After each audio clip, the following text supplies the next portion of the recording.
প্রিয় বন্ধুরা, এখনো বর্তমানে শৌচালয় যোজনার জন্য অনলাইন আবেদন প্রক্রিয়া চলছে, যার জন্য আবেদন করলে শৌচালয় বানানোর জন্য 12,000 টাকা দেওয়া হবে সরকারের তরফ থেকে, যার জন্য কিন্তু বর্তমানে অনলাইন আবেদন করা যাবে। আজকের এই ভিডিওটির মাধ্যমে স্টেপ বাই স্টেপ দেখিয়ে দিচ্ছি এই শৌচালয় পাওয়ার জন্য কিংবা টয়লেট পাওয়ার জন্য এই যে 12,000 টাকা এইটা পাওয়ার জন্য কিভাবে সঠিকভাবে ফর্ম ফিল আপ করতে হবে।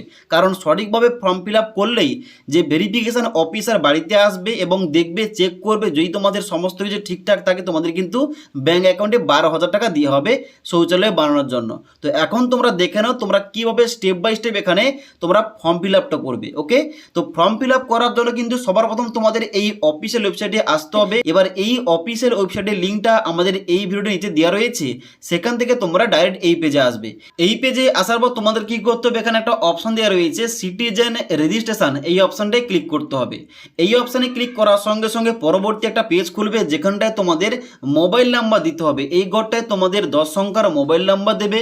মোবাইল নাম্বার দেওয়ার পর ডান দিকে তোমরা প্রসিড অপশানে ক্লিক করবে। এবার প্রসিড অপশানে ক্লিক করার সঙ্গে সঙ্গে যদি তোমাদের এইরকম দেখায় this mobile number is already register, please proceed to log in, তাহলে তোমরা বুঝবে তোমাদের কিন্তু মোবাইল নাম্বারটা এখানে রেজিস্টার করা রয়েছে, তোমাদের কিন্তু লগ ইন করে অ্যাপ্লিকেশনটা করতে হবে। তবে এখানে কিন্তু ওটিপি দেওয়ার পর তোমরা যখন প্রসিড অপশানে ক্লিক করবে তোমাদের কিন্তু এখানে নাম, ডেট অফ বার্থ এবং অন্যান্য তথ্য দিয়ে তোমাদের কিন্তু এখানে রেজিস্টার করতে হবে। রেজিস্টার করার পর তোমাদের লগ ইন করতে হবে। লগ ইন করার জন্য ওকে অপশানে ক্লিক করবে। ওকে অপশানে ক্লিক করার সঙ্গে সঙ্গে এখানে কিন্তু লগ ইন অথবা সাইন ইন করতে হবে।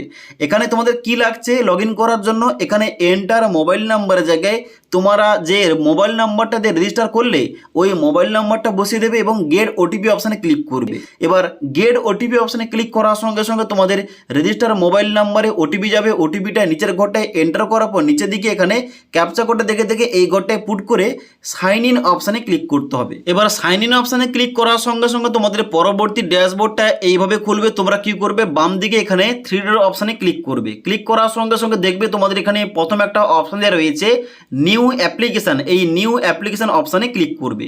নিউ অ্যাপ্লিকেশান অপশানে ক্লিক করার সঙ্গে সঙ্গে তোমাদের একটা পরবর্তী পেজ খুলবে, যেখানে তোমাদের ফর্মটা সঠিকভাবে ফিল আপ করতে হবে স্টেপ বাই স্টেপ।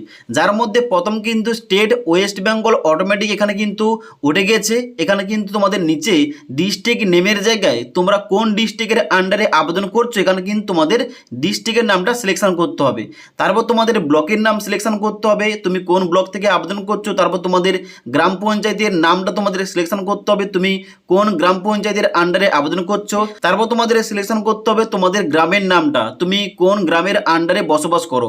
এবং তারপর তোমাদের এখানে কিন্তু অবশ্যই সিলেকশন করতে হবে হ্যাবিটেশন নেম, যেখানটায় তোমাদের কিন্তু চুজ করতে হবে গ্রামের নাম। ওকে, এবার এই সমস্ত কিছু চুজ করার পর নিচের দিকে আসবে তোমাদের সেকশন বি কি রয়েছে, সেকশন বি রয়েছে টয়লেট ওনার পার্টিকুলার, যার মধ্যে বলা হচ্ছে name of the applicant as per Aadhaar card, যেখানটায় আবেদনকারীর নাম এই ঘরটায় পুট করতে হবে। নিচে আধার কার্ড নম্বরের ডান দিকে তার আধার কার্ডের নাম্বারটা এখানে পুট করতে হবে। দেওয়ার পর এখানে I am giving my consent এই অপশানটায় চেকমার্ক করতে হবে। চেকমার্ক করার পরে এই যে ভেরিফাই আধার নম্বর এই অপশানটায় ক্লিক করে তোমাদের আধার কার্ডটা ভেরিফাই করতে হবে। এবার ভেরিফাই আধার কার্ড এখানে কিন্তু করার সঙ্গে সঙ্গে তোমাদের আধার কার্ডটা ভেরিফাই হয়ে তোমাদের কিন্তু অটোমেটিক নিচের দিকে কিছু ইনফরমেশানগুলো অটোমেটিক পুট হয়ে যাবে। যদি না পুট হয় তোমরা কিন্তু অবশ্যই ম্যানুয়ালি পুট করতে পারো। যেমন ফাদার হাজব্যান্ড নেমের জায়গায় তোমার বাবার নামটা এই ঘরটায় পুট করবে। জেন্ডারের জায়গায় তোমরা মেল না ফিমেল অ্যাপ্লিকেশন করছো এখানে তোমরা সিলেকশন করবে ওইটা। তারপর তোমাদের ক্যাটাগরি চুজ করতে হবে, এখানে তুমি কোন ক্যাটাগরি থেকে এখানে বিলং করছো। অবশ্যই ক্যাটাগরি চুজ করার পর তোমাদের এখানে সাব ক্যাটাগরি চুজ করতে হবে। এবার তোমাদের নিচে সাব ক্যাটাগরি সিলেকশন করতে হবে, তুমি কোন ক্যাটাগরি থেকে আবেদন করছো। এবং নিচের দিকে আসার পর এখানে তোমাদের কার্ড এবং কার্ডের নাম্বারটা কিন্তু আগের দেওয়া ইনফরমেশন অনুযায়ী এখানে অটোমেটিক ফেচ করে নেবে। নিচের দিকে আসবে মোবাইল নাম্বারের জায়গায় তোমাদের মোবাইল নাম্বার বসাবে, ইমেল আইডির জায়গায় ইমেল আইডি বসাবে। এখানে কিন্তু মোবাইল নাম্বার ইমেল আইডি সঠিকভাবে দেবে, কারণ এখানে কিন্তু যোগাযোগ করা হতে পারে।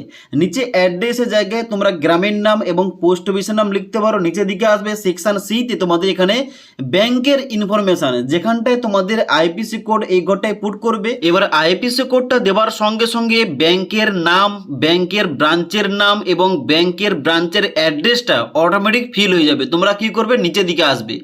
নিচের দিকে আসার পর এখানে তোমাদের কিন্তু অবশ্যই অ্যাকাউন্ট নাম্বার এবং কনফার্ম অ্যাকাউন্ট নাম্বার এই দুটো করে তোমাদের ব্যাঙ্ক অ্যাকাউন্টের নাম্বারটা সঠিকভাবে পুট করতে হবে। এবং তারপরে বলা আছে scan first page of passbook, যেখানটায় তোমাদের চুজ ফাইল অপশানে ক্লিক করে 200 কেবির মধ্যে তোমাদের ব্যাঙ্ক পাসবইয়ের যে প্রথম পাতা, যেখানটায় তোমার ছবি রয়েছে, ব্যাঙ্ক অ্যাকাউন্টের নাম্বার রয়েছে, আইপিসি কোড রয়েছে ইত্যাদি অ্যাড্রেস রয়েছে, ওই যে প্রথম পাতার কিন্তু স্ক্যান করে ওইটা কিন্তু তোমাদের এখানে চুজ ফাইল অপশানে ক্লিক করে আপলোড করতে হবে। আপলোড করে দেওয়ার পর সমস্ত কিছু একবার ভালোভাবে চেক করবে, দেখে নেবে তোমরা সমস্ত কিছু ইনফরমেশনগুলো ঠিকঠাক দিয়েছে কিনা। সমস্ত কিছু দেখার পর নিচের দিকে এসে এখানে অ্যাপ্লাই অপশানে ক্লিক করতে হবে এবং অ্যাপ্লাই করার পর তোমাদের কিন্তু পরবর্তীতে স্ট্যাটাস চেক করতে হবে তোমাদের ফর্মটা কি অবস্থায় রয়েছে। এবার এখানে কিন্তু অ্যাপ্লিকেশন করার পর ভেরিফিকেশন অফিসার তোমাদের বাড়িতে আসবে যদি তোমাদের অ্যাপ্লিকেশনটা ঠিকঠাক থেকে থাকে। অ্যাপ্লিকেশন করার পর ভেরিফিকেশন অফিসার বাড়িতে আসার পর চেক করবে তোমাদের বাড়িতে কোনো শৌচালয় আগে থেকে রয়েছে কিনা, তুমি পাওয়ার যোগ্য কিনা। যদি যোগ্য হয়ে থাকো তোমাদের কিন্তু অ্যাপ্লিকেশন ফর্মটা অ্যাপ্রুভ হয়ে যাবে। অ্যাপ্রুভ হয়ে গেলে তোমাদের কিন্তু অবশ্যই ব্যাঙ্ক অ্যাকাউন্টে শৌচালয় তৈরি করার জন্য 12,000 টাকা দুটি কিস্তির মাধ্যমে 6,000 করে তোমাদের টাকাটা দিয়ে হবে এখানে শৌচালয় তৈরি করার জন্য। আশা করি বুঝতে পারলাম এখানে সম্পূর্ণ পদ্ধতি কি রয়েছে, কিভাবে আবেদন করতে হয়, কি কি ডকুমেন্টস আপলোড করতে হবে এবং কিভাবে টাকাটা পাওয়া যায়। যদি এই সম্পর্কে কোনো কিছু কোশ্চেন করার থাকে নিচে কমেন্ট করতে পারো। তাছাড়া আজকের এই ভিডিওটির আপডেট ভালো লেগে থাকলে একটি লাইক করবে এবং বন্ধুদের অবশ্যই এই ভিডিওটি শেয়ার করে দেবে।